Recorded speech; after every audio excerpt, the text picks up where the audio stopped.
Ayan. Isang magandang araw, isang mapagpalang araw po sa ating lahat. Mega love shout out sa lahat ng ating mga minamahal na viewers. Ayan, at hindi pa tayo makapokus sa pag-upload at kasalukuyan po na ang inyong lingkod ay nandito sa malayong lugar. Pero ayan na, makikita nyo ibang ating background. At tayo nandito po sa province. Ito na talagang mahamit, makulit, no? At hindi magkakatulog, hindi mapakali. Itong Direk Nuelsa.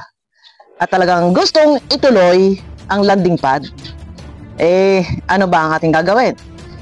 Kung yan ang ipinaghihimotok ng butse at talagang gusto ay meron landing pad, ay siguro hayaan na lang po natin.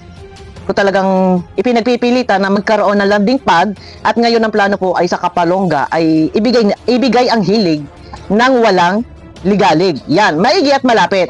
At ito na, ang sabi ay wala daw kukontra. O sige, wala kukontra.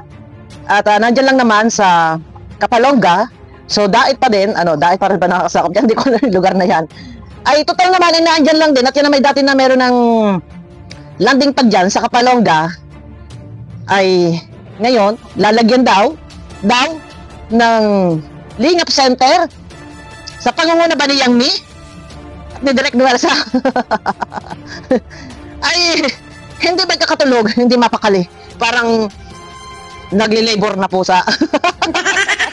Ibigay na ang hilig ng walang ligalig. Pero may kondisyon tayo.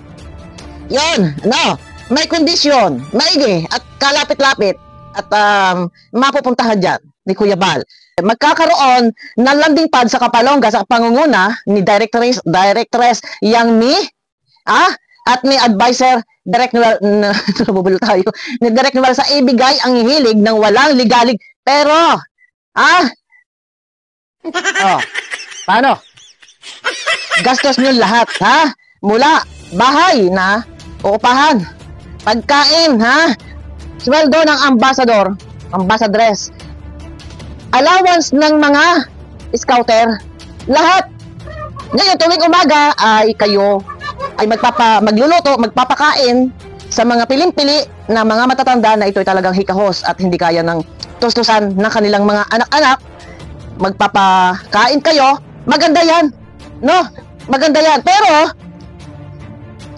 Directress at advisor Direk Nuelsa at Yang Mi nga ba?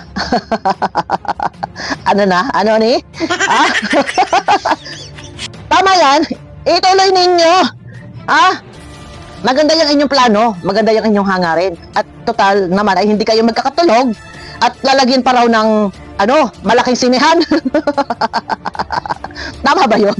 Ay, may film showing daw, mga panonoorin daw. Ay papalabas daw doon sila Fernando Po Jr. na nagkamatay na.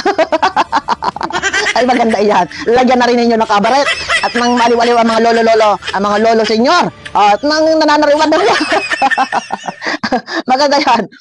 Lagyan ninyo ng disco pub at nasa ganun ay mag-rock and roll kayo dyan. Ayun, maganda yan. Ay wag daw kontrahin. Pero ayun na, landing pad sa Kapalonga, nangunguna pa rin si Kuya Bal. Ang tanong, sino ang treasurer ninyo? Sino ang naghahawak ng budget nyo?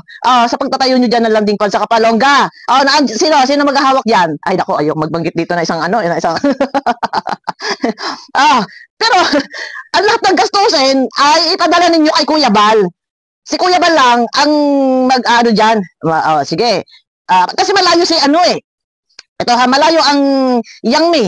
Malayo ang Adonis ng Kalingap na walang iba kundi si Bebe.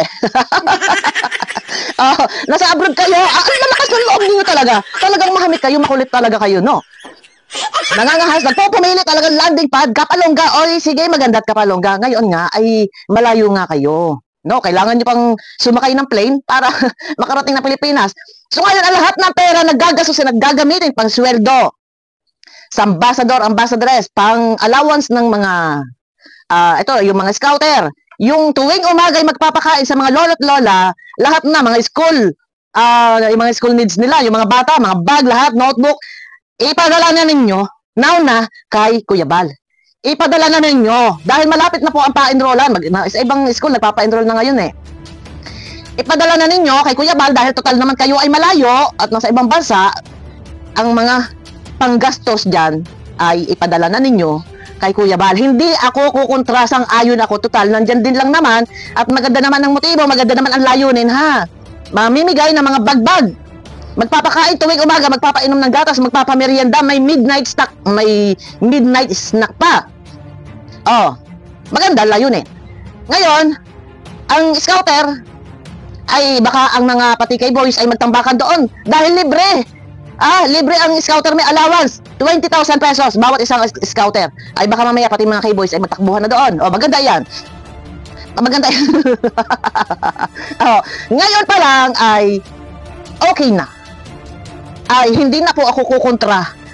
Ngayon, total naman sila malayo, si directress at saka si advisor, now na ipadala na ninyo ang pera at kailangan po ay may sasakyan. Kuya Bal, dahil medyo malayo-layo yung Kapalongga dyan sa iyo, ay baka pwede makabili kahit isang L3 dahil kailangan yan, lalo na kung may misyon, no, mag-iikot-ikot. May mga lamang, mga isang katutak na mga bag, school supply, magpapakain, syempre kailangan dyan, may mga kaldero, kung ano-ano pala. Ayun, kailangan din po pala ng mga lutuan na kaldero, lahat po ay kukumpletuhin. Kaya ako po ay, taas na po ang aking dalawang kamay, ako po ay sumasang-ayon. No, ipadala na po ninyo ang paggastos. Ito, serious tayo. Hindi na po ako kumukontra. Sumasang-ayon na po ako. Siyempre, sino pa ba naman ang mag-iintindi dyan? Walang iba kung hindi si Kuya Bal. Ay malayo ang directress, malayo ang advisor na si Bebe. malayo. Itong si Adonis ay ipadala na ninyo kay founder ng Kalingap na si Kuya Bal. At si Kuya Bal na po ang bahala na mag-assign diyan ng ambassadress. No, wag natin kalilimutan, kailangan po ng sasakyan ng landing pad sa Kapalongga. Yan, ako Diyos ko. Napaka-importante po talaga na may sasakyan nang hindi lagi nagko-commute dahil kung mamimili kayo, may mga mission ang mga scouter, kung motor ang dala-dala ng mga scouter ay paano nga pag may mga pakain, nag-mission kayo, may mga dala-dalang bigas, hindi po pwede ang motor. Lalo pat sa parteng Bicol ay madalas mag-uulan, bili po kayo kahit dalawang L300 na sasakyan. Para po ang landing pad sa Kapalongga ay merong magagamit. Dahil kung maghahatid kayo ng bigas sa inyong tutulungan dyan, yung mga scouter, pag nabasa ang bigas, aamagin po yan. Sayang, hindi mapapakinabangan. Kaya kailangan po dyan ng sasakyan. Malinaw po sa lahat. Ang aking kamay ay aking itinataas at aking sinasang-ayunan po ang pagtatayo ng landing pad sa Kapalongga. At ito ay sa pangunguna ni Direk Noelsa at saka ni Yang Mi. Ay total kayo naman po ay malayo, ay walang iba ang mag-iintindi po dyan. Mag-iintindi ay walang iba kung hindi si Kuya Bal. At si Kuya Bal na po ang bahala ng magpagalaw sa mga tao. Sa pamamagitan po, syempre, ay kailangan yan ay hindi tatakbo kung walang gasolina. Syempre, ay panggas. So alam nyo na pag sinabing walang gas, ay kailangan ay magbigay kayo ng budget. No na, ay ipadala. Yon, umpisahan na yan. Yan ay pinapalakpakan. Taas ang dalawa kong kamay. Ako po ay sumasang-ayon at hindi ko po yan kinukontra. Maganda layunin, lalo pat namimigay ng mga school supply sa mga bata, magpapakain, magpapainom ng vitamin. Napaka-importante na painumin ng vitamin ang mga bata. Ganon din ang mga senior citizen. Araw-araw kailangan po nila ng unlim na gatas. Napaka-importante po niyan, ha. Magkano isang lata? Kaya naman na yon. Yung pinakang maliit lang po ng ganon na ay nasa 1.5 ay bili na po ng stock ng marami. Siguro mga 50 lata kailangan, may mga stock na unli para sa mga lolo't lola dyan. Yun lang po, ay napakaganda niyan. Ayan. Sa araw na ito ako po ay ako po ay sumasang-ayon sa magandang hangarin, sa magandang plano ng directress at ni advisor Direk Noelsa ang magtatag ng landing pad. Ngayon parang ay magpadala ka na, advisor Direk Noelsa, bebe, ng siguro kailangan budgetan na muna ng 500K. Ang 500K po ay napakaliit na halaga pa yan. Dahil wala pa po dyan ang sasakyan. Yung sa 500K, yan po ay bahay. Lahat kay kailanganin.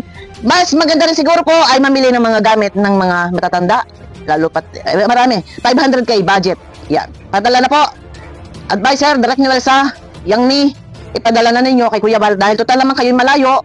at nasa ibang bansa, nauna po ay inyong ipadala at ako hindi na po kukontra. Yan. Sabi ko nga, ako'y taas na 2 kamay sa araw na to.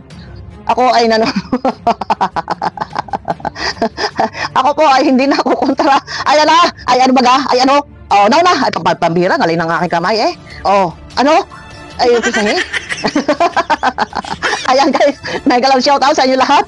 Ingat po kayo palagi, pakiclick ng thumbs up at abangan nyo ako sa aking next video. Pasensya na kung hindi ako maka-vlog at ako po ay pasamantala talagang nag-i-enjoy muna dito sa sa probinsya. Nasa Mindoro po ako. Ayan, samantalahin natin na pagkakataon hanggang tayo nandito hanggang tayo maging kirara dito at mamuti, pati puti ng mata ay mangitim.